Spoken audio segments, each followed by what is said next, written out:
Som. Pode ser, irmãos?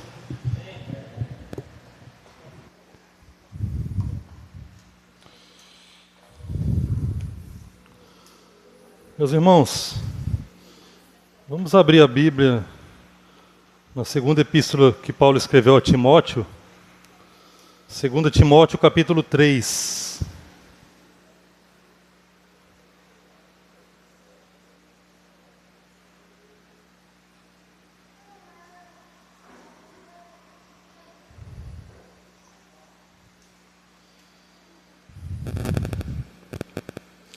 Segundo Timóteo capítulo 3, vamos ler do versículo 14 ao versículo 17.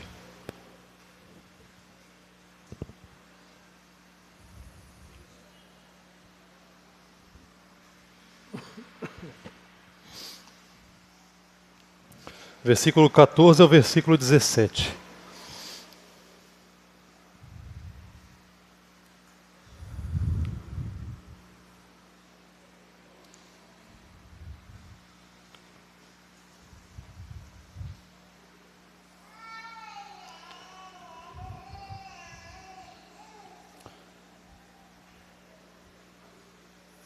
Acho que o Jonathan colocou. Uhum. Amém, irmãos? Vamos ler então a palavra de Deus. Diz assim: Tu, porém, permanece naquilo que aprendeste e de que foste inteirado, sabendo de quem o tens aprendido, e que desde a tua meninice sabes as sagradas Escrituras, que podem fazer-te sábio para a salvação pela fé que há em Cristo Jesus. Toda a Escritura é divinamente inspirada e proveitosa para ensinar, para repreender, para corrigir, para instruir em justiça, para que o homem de Deus seja perfeito e perfeitamente instruído para toda a boa obra. Vamos orar. Nosso Deus, nós te damos graças mais uma vez por estarmos aqui, Senhor, reunidos em Tua presença. Nós somos tão carentes, Senhor, da Tua graça, e pedimos que o Senhor se manifeste nessa noite, que a Tua presença seja revelada por intermédio da Tua palavra, que o Senhor prepare os nossos corações através da obra do Espírito Santo, para que nós possamos receber, compreender e vivermos conforme a palavra do Senhor. Essa palavra, Deus, que o Senhor nos deu é a nossa regra de fé e de conduta. É por ela que nós devemos viver. Mas para isso nós precisamos da capacitação do Teu Espírito. Então nós rogamos ao Espírito Santo que o Senhor opere em cada coração nessa noite, segundo a necessidade de cada um, e que o Senhor seja assim glorificado, ó Pai, em nome de Jesus. Amém. Irmãos, nessas 4 quartas-feiras do mês de novembro, nosso propósito é falar sobre a palavra de Deus, as Escrituras, né? Sobre a autoridade e a suficiência das Escrituras. Quando nós falamos de autoridade, nós queremos dizer que a Bíblia, ela é a nossa regra de fé e conduta. É ela quem determina a maneira como nós devemos viver. E por suficiência, nós queremos dizer que a Bíblia abrange e lida com todos os aspectos, com todas as áreas da nossa vida. Ela é suficiente para tudo o que diz respeito à vida e à piedade cristã. Em outras palavras, nosso objetivo é falar sobre a natureza da Escritura, o que a Escritura é, e o propósito da Escritura, o que a Escritura faz em nossas vidas. Eu quero iniciar esse sermão fazendo algumas perguntas para os irmãos acerca das Escrituras. São apenas 7 perguntas, mas vai ser rápido, os irmãos podem responder com sim ou não, com amém ou misericórdia, tá bom? Mas são 7 perguntas acerca da Escritura. Primeira pergunta: você acredita que a Bíblia é a palavra de Deus? Amém? Amém? Você acredita que a Bíblia, por ser a palavra de Deus, é autoridade absoluta e final sobre a sua vida, E, portanto, é ela quem determina a maneira como você deve viver. Amém, irmãos? Terceira pergunta. Você acredita que a Bíblia, por ser a palavra de Deus, é o meio que Deus estabeleceu para que você tenha fé em Jesus e receba gratuitamente a salvação? Você acredita que a Bíblia, por ser a palavra de Deus, é o meio que Deus estabeleceu não apenas para a sua salvação, mas também para a sua santificação? Amém. Quinta pergunta. Você acredita que a Bíblia, por ser a palavra de Deus, é o meio que Deus estabeleceu não apenas para a sua santificação, salvação e santificação, mas também para que você aprenda e seja capacitado a realizar as obras de Deus? Penúltima pergunta. Você acredita que a Bíblia, por ser a palavra de Deus, é suficiente para lidar com todas as áreas da sua vida? E última pergunta. Você está vivendo da maneira como diz acreditar? Você de fato foi alcançado pela palavra de Deus? Você é alguém que está sendo santificado a cada dia pela palavra de Deus? Você está crescendo a cada dia no conhecimento da palavra de Deus? A palavra de Deus tem sido suficiente para lidar com todas as áreas da sua vida? Ou quando a situação parece ser muito difícil, você deixa a palavra de lado e recorre a outros meios? A verdade, meus irmãos, é que mesmo aqueles que cresceram em um lar cristão, e desde pequenos foram instruídos na palavra de Deus, e portanto têm um bom conhecimento da palavra, mesmo estes não estão isentos de enfrentar momentos de dúvidas, de desânimo, de vergonha e de medo. Era isso que estava acontecendo com o jovem pastor Timóteo. O apóstolo Paulo escreve esta carta a Timóteo num contexto muito difícil, muito desfavorável aos cristãos. Eles estavam passando por um tempo de muito sofrimento e perseguições. Paulo vai dizer no capítulo 1, verso 8, a Timóteo, que ele não deveria se envergonhar do testemunho do Senhor, nem das prisões de Paulo, mas que deveria se manter firme e sofrer as aflições do Evangelho segundo o poder de Deus.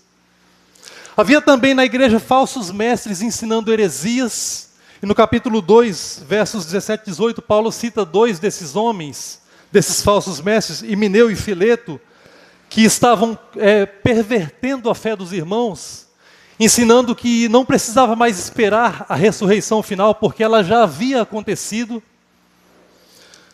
E além disso, era também um tempo de muita apostasia e corrupção moral. Um tempo de muito pecado.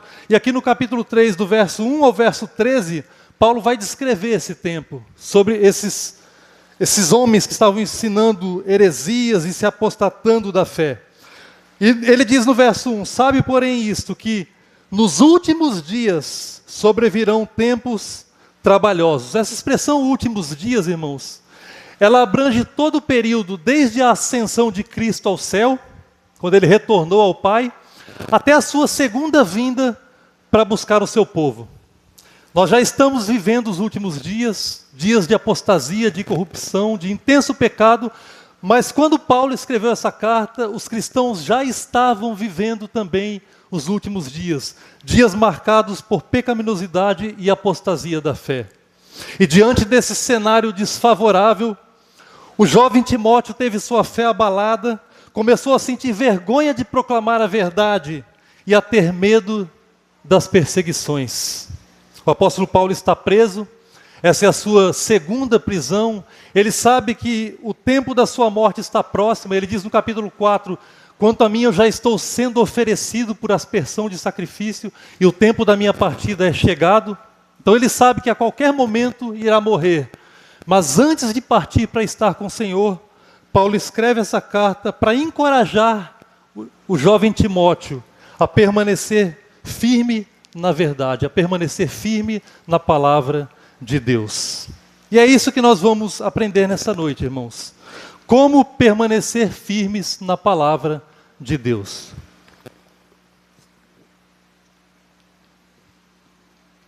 Paulo começa suas instruções a Timóteo aí no verso 14, veja comigo, ele diz assim: tu, porém, ou seja, apesar de todo o sofrimento e das perseguições, Timóteo, e ao contrário desses que estão pervertendo a fé dos irmãos, ensinando heresias, apostatando da fé e vivendo na prática do pecado, tu, porém, permanece firme no que aprendeste e de que foste inteirado.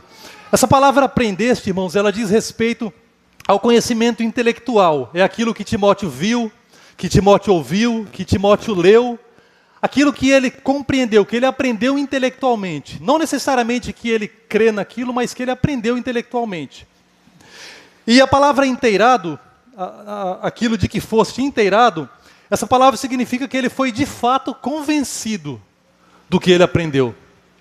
Não, ele não apenas compreendeu a verdade, mas ele foi convencido. Ele creu de todo o coração que o que ele tinha aprendido era de fato a verdade de Deus.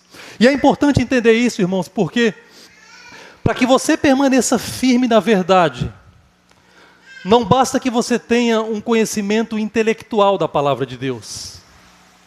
É necessário que a palavra de Deus seja cravada no seu coração. É necessário que você seja de fato convencido pelo Espírito Santo de que essa palavra é a verdade. Se isso não acontecer, quando as tentações, as perseguições, os sofrimentos vierem sobre a sua vida, você acabará cedendo e irá se afastar da verdade, abandonar os caminhos do Senhor. Então nós precisamos não apenas ter um conhecimento intelectual da palavra, mas sermos de fato convencidos pelo Espírito Santo. E Paulo prossegue, trazendo à memória de Timóteo duas razões pelas quais ele deve permanecer firme. A primeira razão é que Timóteo sabia com quem ele tinha aprendido as Escrituras. Está aí no final do verso 14, quando Paulo diz, sabendo de quem o tens aprendido. Permanece naquilo que aprendeste de que foste inteirado, sabendo de quem o tens aprendido. Há dois textos aqui que nós podemos ver que nos mostram quem foram os mentores ou os professores de Timóteo. O primeiro texto está aí no capítulo 1, volta comigo alguns capítulos aí, algumas páginas. No capítulo 1, versículo 5, Paulo diz para Timóteo, trazendo à memória a fé não fingida que em ti há, a qual primeiro habitou em tua avó Lóide e em tua mãe Eunice, e estou certo de que também habita em ti. Então veja, a avó Lóide e a mãe Eunice eram duas judias piedosas que amavam a palavra de Deus. Elas foram as primeiras a instruir Timóteo na palavra de Deus. E Timóteo sabia disso. O outro mentor de Timóteo, outra pessoa que instruiu Timóteo, foi o próprio apóstolo Paulo. Está aí no capítulo 3, no verso 10. Paulo diz para Timóteo, tu, porém, Timóteo, tens seguido a minha doutrina, modo de viver, intenção, fé, longanimidade, amor e paciência. Então Paulo está dizendo para Timóteo, Timóteo, você sabe com quem você aprendeu. Permanece firme no que você aprendeu, porque você aprendeu com pessoas confiáveis, com pessoas íntegras, com pessoas que amam a Deus e que vivem em obediência à sua palavra. Lembre-se disso e permanece firme no que você aprendeu e foste inteirado. Agora, mesmo tendo sido instruído por pessoas piedosas que amavam a Deus e viviam em obediência à palavra de Deus, Timóteo estava vivendo debaixo de uma grande pressão cultural, política e religiosa, e ele estava sendo influenciado por isso. E essa é a razão das várias exortações de Paulo a Timóteo nessa carta, irmãos. Ele faz diversas exortações. Paulo exorta Timóteo a despertar o dom de Deus que havia nele, esse dom estava adormecido. O exorta a não se envergonhar do testemunho do Senhor, a não se envergonhar das prisões do apóstolo Paulo, a sofrer as aflições do Evangelho. Ele estava temendo sofrer por amor a Cristo. Paulo diz, Timóteo, sofra segundo o poder de Deus. Deus te capacita para isso. A fugir das paixões da mocidade. Então, irmãos, ou Timóteo já estava cedendo às pressões do seu tempo, ou Paulo percebeu que havia um sério risco de que isso pudesse acontecer. E por causa disso, Paulo o encoraja dizendo, Timóteo, permanece firme no que você aprendeu e foi convencido, sabendo com quem você aprendeu. sabendo que as pessoas que te ensinaram são pessoas piedosas, que amam a Deus, e você pode confiar nessa verdade. Meus irmãos, nós devemos sempre ser criteriosos, tanto com o tipo de conteúdo que nós estamos aprendendo, como também com o tipo de pessoa que está nos ensinando. Veja, nós estamos vivendo na era da tecnologia. E em poucos minutos ou em poucos segundos nós temos acesso a uma avalanche de informações, a todo tipo de pessoas e informações. Mas precisamos entender que quando nós nos expomos às pessoas com as suas ideias, nós não estamos num campo neutro. Não há neutralidade. As pessoas que nós admiramos, elas exercem grande influência sobre as nossas vidas, seja para o bem, seja para o mal. Portanto, nós precisamos sempre ser sábios e criteriosos ao escolhermos quem nós seguimos, quem nós vemos, quem nós ouvimos, quem nós lemos, com quem nós estamos andando, quem são os nossos amigos, as pessoas que nós admiramos. Para permanecermos firmes, irmãos, na verdade, nós precisamos levar a sério o que Deus nos ensina aqui através do apóstolo Paulo e nos dedicar a aprender a verdade com pessoas que de fato vivem a verdade, pessoas piedosas, pessoas que amam a Deus e que vivem de fato em obediência à sua palavra. A segunda razão que Paulo dá a Timóteo e a nós para que permanecermos firmes na verdade é que Timóteo sabia desde quando ele tinha aprendido a verdade. Não apenas quem o ensinou, mas desde quando ele sabia daquilo. A parte A do verso 15, ele diz aí: e que desde a tua meninice sabes as sagradas Escrituras. Irmãos, isso aqui é muito bonito. A palavra meninice, é traduzida aqui como meninice, em outras versões como infância. Ela vem de uma palavrinha grega que é a palavra brefos. Uma palavra feia, mas é interessante o sentido. Ela pode significar um feto não nascido, ou seja, um bebê que está ainda no ventre da sua mãe, ou uma criança recém-nascida, um bebezinho que está no colo da mãe ainda, que acabou de nascer. Deixa eu dar 2 exemplos disso. Lucas 1, versículo 41. Coloca para mim, por favor, Felipe. Lucas capítulo 1, versículo 41.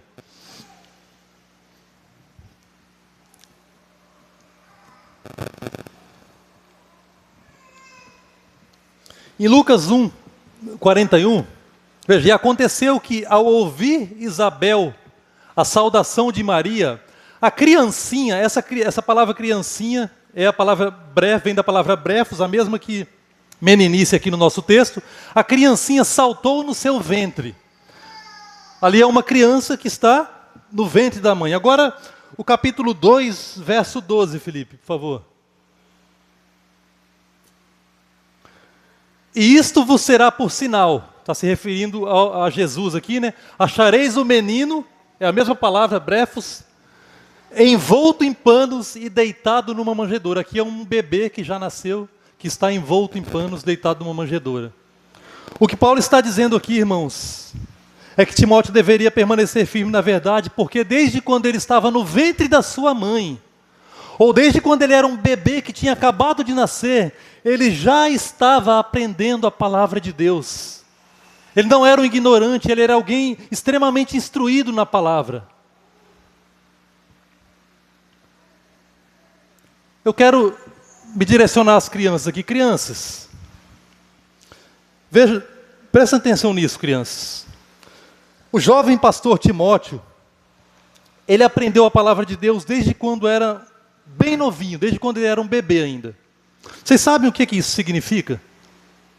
Sabe o que isso significa? Isso significa que vocês também podem aprender a palavra de Deus. Vocês têm idade para conhecer a palavra de Deus. Vocês são crianças extremamente inteligentes. Vocês concordam comigo que vocês são inteligentes? Eu acho vocês inteligentes. E o principal, vocês são crianças que amam a Jesus, não é verdade? Vocês não são crianças que amam Jesus? Então, se vocês amam a Jesus, eu quero encorajar a vocês a conhecerem muito da palavra de Deus. Assim como Timóteo, que desde bebezinho começou a ser instruído, ensinado na palavra de Deus, eu quero encorajar vocês, incentivar a vocês a conhecerem também muito da palavra de Deus. Conheçam esse livro de capa a capa, de Gênesis a Apocalipse. Amem esse livro com todo o coração de vocês. Vocês podem ler vários livros, há milhares de livros que nós podemos ler, mas esse livro aqui, crianças, a Bíblia Sagrada, é o livro que vocês precisam amar de todo o coração e viver de acordo com o que ele ensina. Se vocês tiverem dúvidas quando estiverem lendo a palavra de Deus, e vocês devem ler todos os dias leiam a palavra de Deus. E se vocês tiverem dúvidas, vocês não dizem que ama Jesus, não é verdade? Então o que é que vocês podem fazer quando tiverem dúvidas? Vocês podem orar, pedindo para que o Espírito Santo ensine vocês. E ele ensina. Vocês podem também pedir para os pais de vocês ensinarem vocês. E os pais de vocês vão ensinar. Vocês podem também pedir para os pastores da igreja ou para os irmãos da igreja ensinarem vocês, e eles vão ensinar. O importante é que vocês amem e a cada dia leiam e conheçam a palavra de Deus, para que vocês possam ser uma bênção na vida das pessoas. Vocês vão estudar a palavra de Deus? Amém? Ih, está muito... Amém, irmãos? Crianças? Bem. Vamos lá. Aos pais aqui presentes, pais, lembrem-se disso. Os filhos de vocês não são novos demais para aprender. Eles não são novos demais para aprender. Então ensine seus filhos desde já. Ensine-os a amarem esse livro, para que eles cresçam cheios do conhecimento da palavra de Deus, para que eles cresçam cheios do Espírito Santo de Deus e sejam uma bênção para a família, para a igreja e para a sociedade. Ensine-os a amarem esse livro. Que todos nós, irmãos, possamos dizer dessas crianças aqui o mesmo que o apóstolo Paulo disse de Timóteo, que desde a infância, desde a mais tenra idade, essas crianças conhecem abundantemente a palavra de Deus.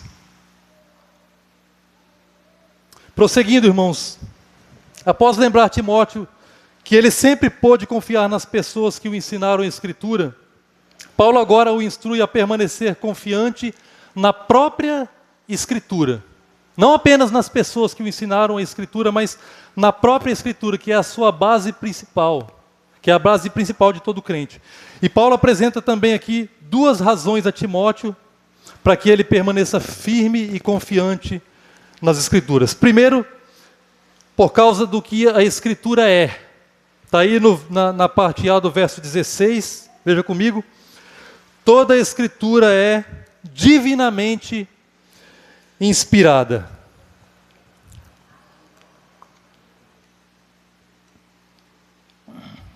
Toda Escritura é divinamente inspirada. Primeira razão que Paulo dá a Timóteo, para que ele permaneça firme e confiante na palavra de Deus, é que ela é inspirada por Deus. Agora veja, nós não devemos confundir o sentido comum, o sentido bíblico de inspiração com o sentido comum que a gente usa no dia a dia de inspiração. No sentido comum, inspiração é entendido como um impulso, uma ideia ou uma criatividade que nasce dentro do próprio ser humano. Muitas vezes despertada por algo externo, uma paisagem, uma emoção ou uma experiência que a pessoa tem. Imagina um pintor, um artista, ele acorda de manhã e vê o sol nascendo e aquilo desperta nele uma ideia, um impulso, e aí a gente costuma dizer que ele foi inspirado. Então ele vai lá e faz um belo quadro. Ou um compositor, um cantor faz uma bela canção, um poema, algo do tipo. Essa é a inspiração comum, nasce na mente, no coração ou na imaginação da própria pessoa. O processo de inspiração bíblica, irmãos, é diferente. Essa expressão divinamente inspirada, ela vem de uma palavrinha grega que é a palavra theopneustos. Na nossa tradução são duas palavras, né? Divinamente inspirada. No texto grego é uma palavra só, é theopneustos. Theopneustos é a junção de duas palavras gregas. A palavra theos, que significa Deus, e a palavra pneu, que significa soprar. Portanto, ao dizer que a Escritura é divinamente inspirada, Paulo está ensinando que a Escritura foi literalmente soprada por Deus. Ela foi dada pelo sopro de Deus, dada pela boca de Deus. Então veja que a ideia aqui é mais de expiração do que de inspiração. Percebe? Deixa eu dar um exemplo para vocês. Quando a gente fala, igual eu estou falando aqui, enquanto eu estou falando, eu não estou inspirando, eu estou expirando. Tenta falar puxando o ar. Faz o teste aí, tenta falar inspirando. Você consegue? Pois é, então, quando nós falamos, a nossa fala são sopros fonéticos, sopros sonoros. Então a ideia aqui é dizer que a Bíblia, ao dizer que a Bíblia foi dada pelo sopro de Deus, significa que ela é a palavra de Deus, a palavra que procede da boca de Deus. E é por isso, meus irmãos, que a Bíblia é confiável. É por isso que a Bíblia é a autoridade absoluta e final sobre a nossa vida. É por isso que a Bíblia é inerrante, infalível, suficiente. E que nós podemos confiar nela para permanecermos firmes na nossa fé e para viver a nossa vida cristã. Porque ela é a palavra de Deus. Outro texto que nos ajuda a compreender essa verdade é Mateus 4, versículo 4. Jesus está sendo tentado pelo diabo, ele está em jejum, 40 dias sem comer e sem beber. E o diabo chega para Jesus e diz: se tu és o Filho de Deus, transforma essa pedra em pães. E por 3 vezes que o diabo tenta Jesus, as 3 vezes Jesus responde: está escrito, está escrito, está escrito. E quando ele é tentado a transformar a pedra em pão, ele diz: está escrito, nem só de pão viverá o homem, mas de toda palavra que procede da boca de Deus. Quando Jesus diz, irmãos, está escrito, ele está mostrando para nós, está nos ensinando que a Escritura é de fato a autoridade, o padrão pelo qual nós devemos viver. Jesus está dizendo que ele, sendo Filho de Deus, tem total confiança na Escritura como palavra de Deus. Quando ele diz que nem só de pão viverá o homem, mas de toda palavra, ele está ensinando que esta palavra é para nós fonte de vida, que nós não podemos viver sem essa palavra. O alimento material, ele pode nutrir o nosso corpo físico, mas ele não pode alimentar a nossa alma, ele não pode nos dar vida verdadeira, vida eterna, vida em abundância. Essa vida nós só conseguimos pela palavra de Deus. E quando Jesus diz, no final da frase, que procede da boca de Deus, ele está trazendo aqui a mesma ideia do apóstolo Paulo, está dizendo que a Bíblia foi inspirada ou soprada por Deus, e é por isso que a Escritura, irmãos, é e sempre será a autoridade máxima sobre as nossas vidas, e nós devemos sempre obedecê-la. Nós não podemos viver a par desse livro. Cada decisão que tomamos na nossa vida, tudo quanto nós fazemos na nossa vida, precisa estar fundamentado na palavra de Deus. Voltando aqui ao nosso texto, Paulo afirma que toda a Escritura é inspirada, não apenas partes dela. Já ouviu pessoas dizerem que a Bíblia contém a palavra de Deus? A Bíblia não contém a palavra de Deus, a Bíblia é a palavra de Deus. Ela não tem algumas partes que são palavras de Deus e outras que são palavra do homem. Ela é toda palavra de Deus. Por isso nós podemos confiar. Agora veja, quando Paulo disse essas palavras, toda a Escritura é inspirada, o Novo Testamento ele ainda não estava formado, ainda não existia. Então Paulo está se referindo aqui especificamente ao Antigo Testamento. E isso levanta a seguinte questão: será então que o Novo Testamento também é digno de confiança? Será que o Novo Testamento também é inspirado, também foi dado pelo sopro de Deus? Será que também é a palavra de Deus? E a resposta é sim, irmãos. Os próprios escritores bíblicos, eles colocam diversas vezes o Novo Testamento no mesmo pé de igualdade do Antigo Testamento. Veja, por exemplo, 1 Tessalonicenses 2, versículo 13, diz assim: por isso também damos sem cessar graças a Deus, pois havendo recebido de nós a palavra da pregação, de Deus, a recebestes não como palavra de homens, mas, segundo é na verdade, como palavra de Deus, a qual também opera em vós os que crestes. Paulo está dizendo aos Tessalonicenses que a palavra que eles receberam do apóstolo Paulo, eles a receberam não como palavra de homens, mas como ela de fato é, palavra de Deus. 2 Pedro 3, 15 e 16. E tende por salvação a longanimidade de nosso Senhor, como também o nosso amado irmão Paulo vos escreveu, segundo a sabedoria que lhe foi dada. Paulo não escreveu segundo a sua própria sabedoria, escreveu segundo a sabedoria que foi dada por Deus a ele, falando disto como em todas as suas epístolas, entre as quais há pontos difíceis de entender, que os indoutos e inconstantes torcem, e o final ele diz, e igualmente as outras escrituras. Veja, Pedro está dizendo que as pessoas estão torcendo os escritos de Paulo da mesma forma que eles torcem as outras escrituras. O que significa isso? Que Pedro está dizendo que os escritos de Paulo são da mesma natureza das escrituras do Antigo Testamento. Ou seja, também são palavra inspirada, soprada pela boca de Deus.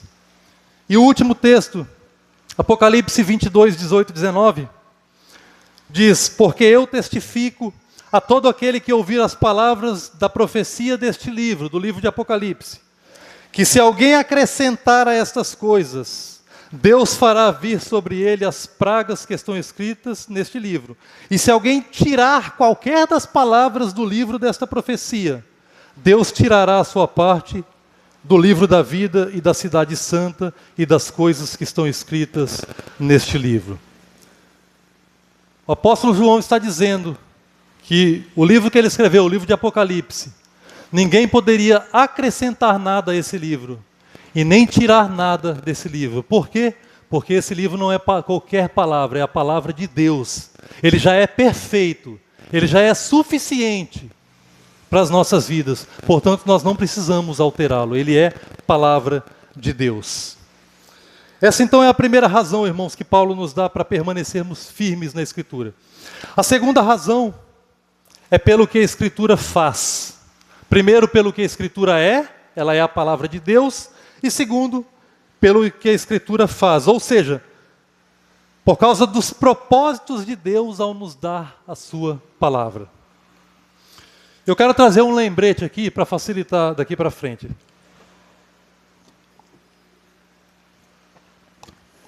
Deixa eu falar com as crianças aqui de novo. Vocês estão dormindo aí não, né? Crianças, deixa eu perguntar para vocês, vamos lá. O que a Bíblia é? Alguém responde, o que a Bíblia é? Vamos lá, a Bíblia, o que a Escritura é? A Escritura, diz, a Escritura é a Bíblia Sagrada, fala comigo. Falem comigo, a Escritura é a Bíblia Sagrada. Vai, Nicole, fala. Ajuda o tio. Vamos lá, a Escritura é a Bíblia Sagrada. É a palavra de Deus para a nossa vida. A Escritura é a Bíblia Sagrada. É a palavra de Deus para a nossa vida. Anotem isso, que isso é importante, hein? Agora, por que Deus nos deu a sua palavra? Por que Deus nos deu a Bíblia? Vocês sabem por que Deus nos deu a Bíblia? Ele nos deu a Bíblia por causa dos 3 S's da Bíblia. Sabia? Deus nos deu a Bíblia por causa dos 3 S's da Bíblia. Quais são esses 3 S's? Vocês sabem? Levanta a mão quem sabe, as crianças que sabem quais são os 3 S's da Bíblia. Fala, Salomão, quais são os 3 S's da Bíblia?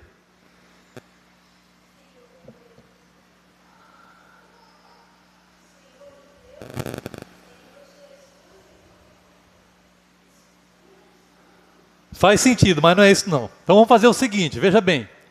Prestem atenção daqui para frente, que enquanto eu prego aqui o final do sermão, eu vou ir falando parte a parte quais são os 3 S's da Bíblia, tá bom? E aí vocês anotam, e no final do sermão, eu vou perguntar para vocês de novo quais são os 3 S's da Bíblia, combinado?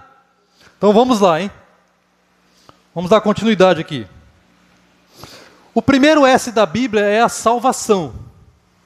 Anotaram aí? O primeiro S da Bíblia é a salvação. Está aí no versículo 15. Paulo fala para Timóteo que desde a meninice ele sabe das Sagradas Escrituras que podem fazer-te sábio para a salvação. Ok? Agora, há alguns pontos aqui que nós precisamos esclarecer, irmãos. Vejam, Paulo afirma que as Escrituras podem fazer o homem sábio para a salvação. Essa sabedoria da qual Paulo se refere aqui, ela não se trata de mero acúmulo de conhecimento bíblico, de dados bíblicos na cabeça, ok? Paulo está falando aqui sobre um outro tipo de sabedoria. Uma pessoa, ela pode conhecer muito da Bíblia intelectualmente e ainda assim não ter a sabedoria para a salvação. Um exemplo disso é Nicodemos. Nicodemos foi ter de noite com Jesus, o próprio Jesus diz, tu és um mestre da lei. Ele era um mestre da lei, mas ele ainda não tinha sabedoria para a salvação. Ele não era um salvo em Cristo Jesus. Paulo está falando aqui, então, irmãos, de uma sabedoria espiritual. Essa sabedoria diz respeito à obra de iluminação do Espírito Santo. É quando o Espírito Santo, irmãos, por meio da palavra de Deus, ilumina o entendimento do homem para que o homem entenda que é um pecador e que necessita de salvação. Isso é a sabedoria para a salvação. É a capacitação que o Espírito nos dá mediante a palavra para reconhecermos que somos pecadores, que não merecemos a salvação, mas que necessitamos dela. Agora veja, não é a sabedoria que salva. Tornar-te sábio para a salvação não significa que a sabedoria salva. A sabedoria, ela apenas capacita o homem a entender a sua necessidade de salvação. Outro fato importante é que também não é a Escritura que salva. Não é a Escritura que salva. A Escritura, a palavra de Deus, ela é o meio que o Espírito Santo usa para nos conduzir à salvação, mas ela não nos salva. É o meio que nos conduz à salvação.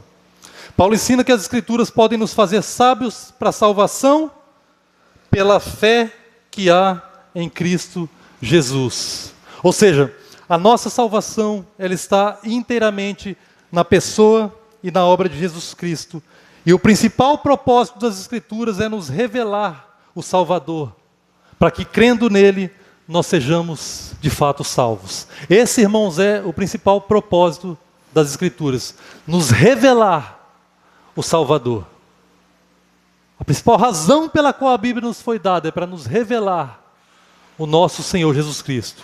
Como Jesus disse em João 5,39 aos judeus, vocês examinam as Escrituras porque vocês cuidam haver nela a vida eterna, e são elas que de mim testificam. Ou seja, para que vocês sejam salvos, vocês precisam confiar em mim, na minha obra de salvação, através do testemunho que a Escritura dá ao meu respeito.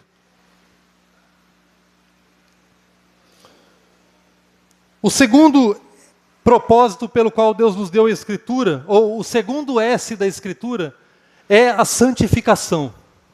Primeiro a salvação, segundo a santificação. Veja comigo aí o verso 16. Ele diz, toda a Escritura é divinamente inspirada e proveitosa para, veja, proveitosa para ensinar, para repreender, para corrigir, para instruir em justiça. E o início do verso 17 aí, para que o homem de Deus seja perfeito.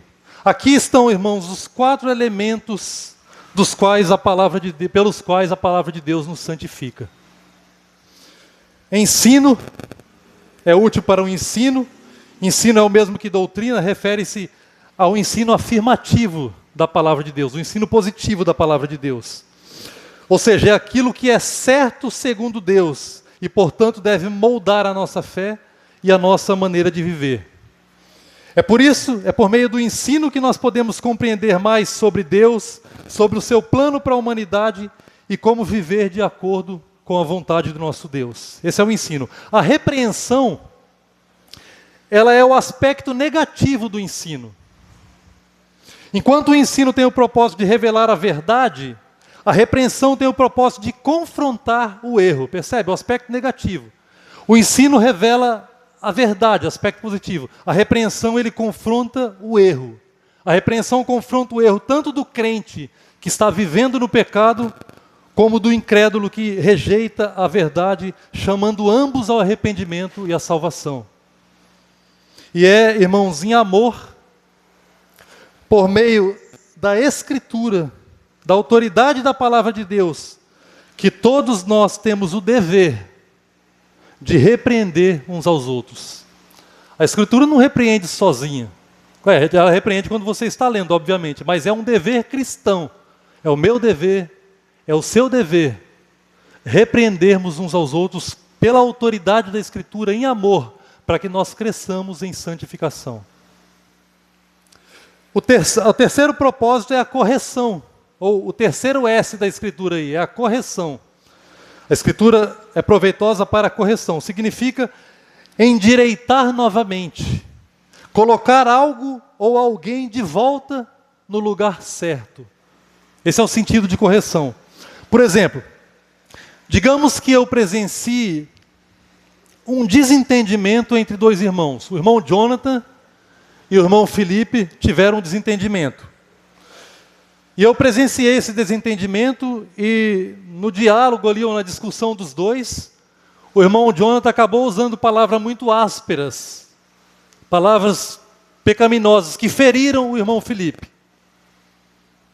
Palavras ofensivas. Então eu vou até o irmão Jonathan e digo: irmão, a palavra de Deus ensina que nós devemos amar uns aos outros. A palavra de Deus ensina que nós devemos considerar os outros superiores a nós. Ela ensina que a nossa palavra deve ser sempre temperada com sal. E que não deve sair nenhuma palavra torpe da nossa boca, mas somente aquilo que é bom para edificação uns dos outros. Esse é o primeiro passo, é o que Paulo chama de ensino. Percebe? E aí eu continuo: irmão Jonathan, o que você fez foi exatamente o oposto do que a palavra de Deus ensina. Você pecou contra Deus e contra o irmão, dizendo a ele palavras ofensivas. Você jamais poderia ter feito o que você fez.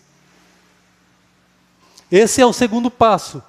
É o que Paulo chama de repreensão. Eu estou repreendendo ele. Eu estou mostrando o erro dele e confrontando o seu erro. Agora, se eu parar por aí, esse processo bíblico de santificação, ele não está completo. Então eu prossigo e digo: irmão Jonathan, você precisa imediatamente procurar o irmão Felipe, pedir perdão a ele de todo o coração e se reconciliar com ele. Vocês precisam urgentemente da reconciliação. Esse terceiro passo é o que Paulo chama aqui de correção.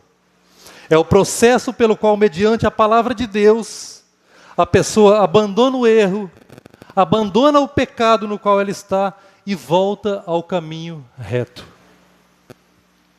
E por último, irmãos, instrução em justiça. A Bíblia é apta, é proveitosa para instrução em justiça. Essa palavra instrução, ela vem da ideia de educação e treinamento.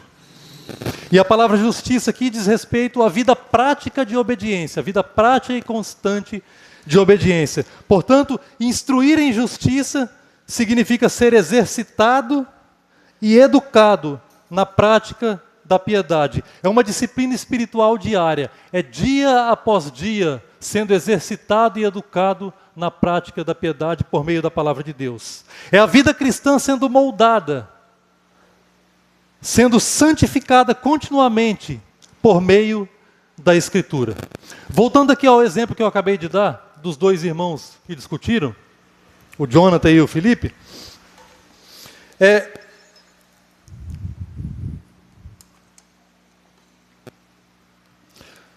após a correção, que foi o terceiro passo, onde houve o arrependimento e a reconciliação dos irmãos, o próximo passo é justamente esse, a instrução em justiça.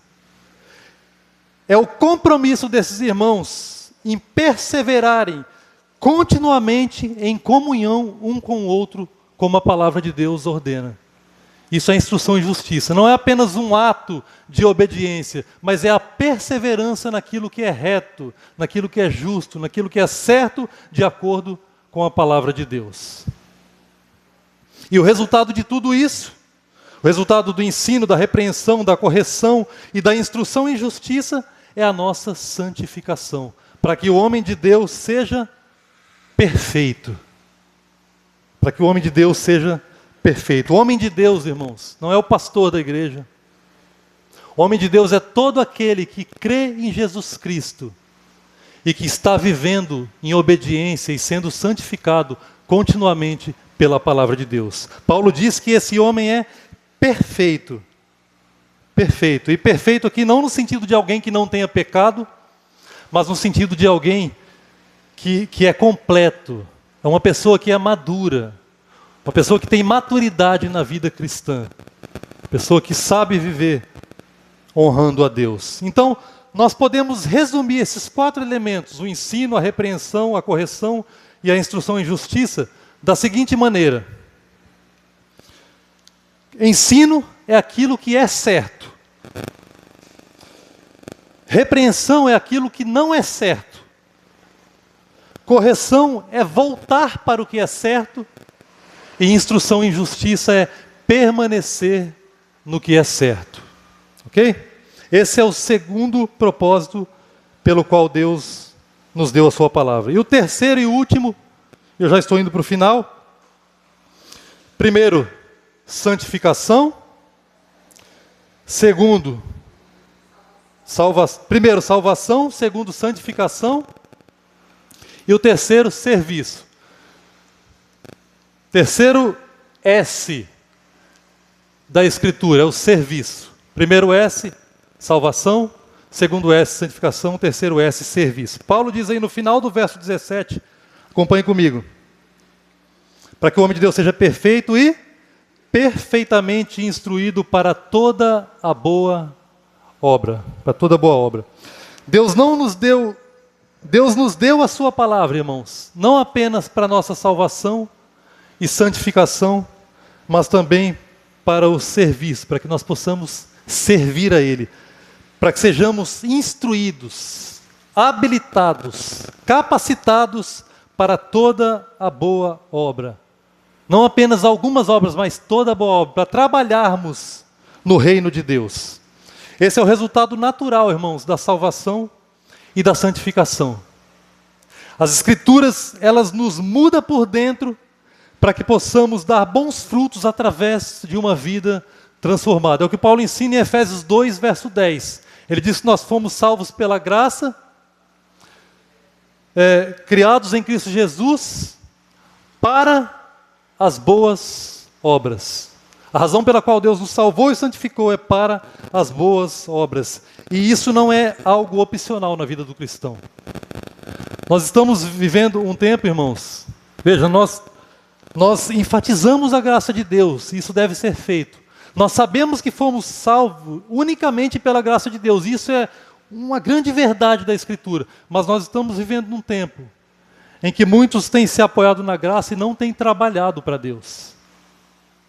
Isso é anti-cristão, isso é totalmente oposto à fé cristã. Ninguém pergunta para uma laranjeira se ela quer dar laranjas, se ela pode dar laranjas. É natural de uma laranjeira dar laranjas. É próprio dela dar laranjas. Ela foi criada por Deus para isso. E nós cristãos fomos criados em Cristo Jesus para as boas obras. E a Escritura nos instrui, nos capacita, nos habilita, como diz Paulo aqui, para toda boa obra. Então nós devemos ser ativos no reino de Deus. Se nós dizemos que somos salvos, irmãos, mas nós não fazemos nada no reino de Deus, não temos disposição para nada, nós precisamos questionar a nossa fé, se ela é de fato verdadeira.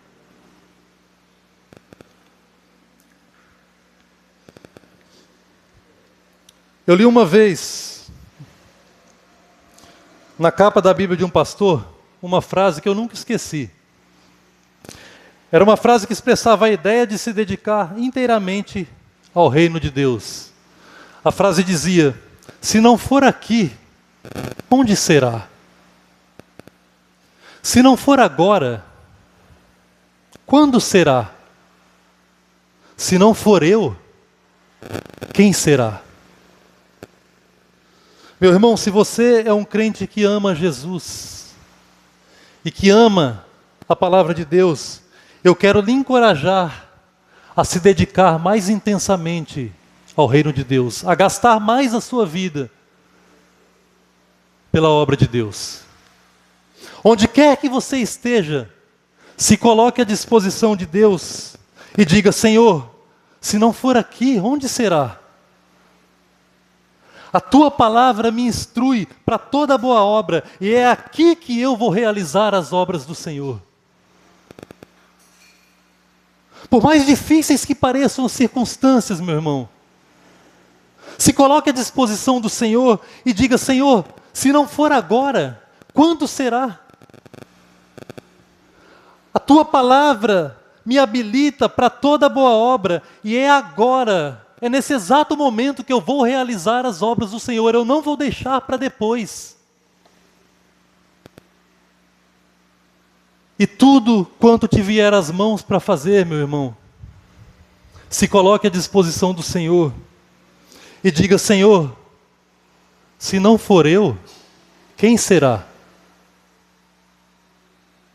Se eu não fizer, quem vai fazer? A tua palavra me capacita para toda boa obra, e sou eu quem vai realizar as obras do Senhor. Sempre que nós nos lembrarmos da pergunta que Deus fez diante de Isaías, Isaías capítulo 6, a quem enviarei? E quem há de ir por nós? Que imediatamente, irmãos, a nossa resposta seja a mesma resposta que Isaías deu: eis-me aqui, Senhor, envia-me a mim. Eu quero finalizar agora, voltando aqui para as crianças e fazendo a pergunta mais uma vez. O que é a Escritura? Vocês anotaram? A Escritura é a Bíblia Sagrada, é a palavra de Deus para a nossa vida. E por que Deus nos deu a sua palavra? Vocês se lembram por que Deus nos deu a sua palavra? Ele nos deu a Bíblia, a sua palavra, por causa dos 3 S's da Bíblia, lembra? Quais são esses 3 S's? Vamos lá? O primeiro S é salvação. O segundo S é santificação. E o terceiro S é serviço. É isso. Louvado seja Deus. Que todos nós, irmãos, possamos amar essa palavra e viver a cada dia em obediência à palavra que Deus nos deu. Amém? Vamos orar. Vamos agradecer a Deus. Senhor, nós queremos te agradecer pela tua palavra. Ela é a nossa regra de fé e conduta. Nós cremos realmente, Senhor, que ela é perfeita, inerrante, infalível, é a autoridade última sobre a nossa vida. Ela é suficiente, Senhor, para tudo que diz respeito à vida e à piedade. Nós não precisamos de outros meios. Mas muitas vezes, Senhor, nós nos deixamos levar pela pressão, a pressão da sociedade, a pressão do dia a dia, a pressão da avalanche de mentiras que nós ouvimos a cada dia. E muitas vezes, Senhor, nós acabamos sendo negligentes para com a verdade, nos acovardamos de pregar o Evangelho. Somos, Senhor, enfraquecidos na fé e deixamos de lado a Tua palavra, começamos a viver de maneira contrária àquilo que professamos.